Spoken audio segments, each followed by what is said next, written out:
है पहला शब्द आता है जा, तू भगवान के या माँ के दरबार में जा। दूसरा शब्द आता है गा, वहां जाके गुणगान कर। तीसरा शब्द आता है रा, रामा ने ध्यान लगना, रमना। अगर आपका ध्यान माँ के चरणों में है तो फिर नहीं बता सकते तुम्हारे पड़ोस में दूसरा व्यक्ति कौन बैठा है।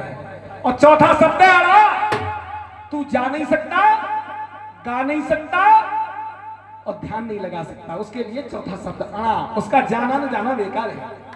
आइए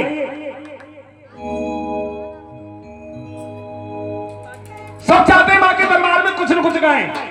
इधर से छोटे छोटे बच्चे बैठे हैं, इधर से हमारी माता रहना है, लेकिन गुड़िया सोच रही है अंकल जी हम गाएं तो गाएं क्या। कुछ भक्त ऐसे बैठे होते हैं जिनमें गाना नहीं आता, बेचारे मन मार के रह जाते हैं। नाचना तो खूब जानते हैं लेकिन गाना हर नहीं जानता। वो सोचते हैं गाएं तो गाएं क्या। जो गाना नहीं जानते मैं उनके लिए बहुत प्यारा मंत्र छांट कर लाया हूं, और वो मंत्र है कि दुर्गा है मेरी माँ, अम्बे है मेरी माँ। इतना तो बोल सकते हो। कौन कौन बोल सकता है वो हाथ उठाना। एक नहीं दोनों, हाँ इधर देखो सब बोल सकते हैं। अब हाथ उठा लीजिए और यही मंत्र से हाजिरी लगानी है। हाजिरी का मतलब जानते हो? हाजिरी का मतलब है जब बच्चा पढ़ने के लिए स्कूल में जाता है तो मेरी क्लास टीचर आता है हाजिरी लेने के लिए, कहेगा सोनू, सोनू भले क्लास में बैठा है, अगर हाथ उठा करके ये सब नहीं बोला तो कह रहा हाजिरी लग जाएगी। आपने देखा होगा जब कोई नेता आता है तो नेताजी का ताली बजा के स्वागत करते हैं, और ये तो नेताओं की नेता है। इससे बड़ा कोई नेता नहीं, इससे बड़ी सरकार नहीं। अगर कोई अपने को इससे बड़ा नेता समझे तो बिल्कुल हाथ मत उठाना, वरना समझे ये हमारी माँ है। बाबू पैर सीधे करें।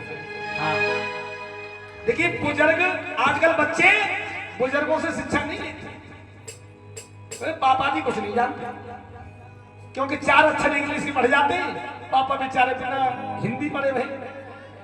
आइए उठाइए बार हाथ बिल्कुल सीधे। अब हाथ निकाल दो बाहर, को ठंड लग रही है। आसन लगाओ, आसन ऐसे नहीं कहती है, आसन लगा के बैठिए। पहली बात तो देहरी पे नहीं बैठते। अब ये बताओ देहरी पे क्यों नहीं बैठते?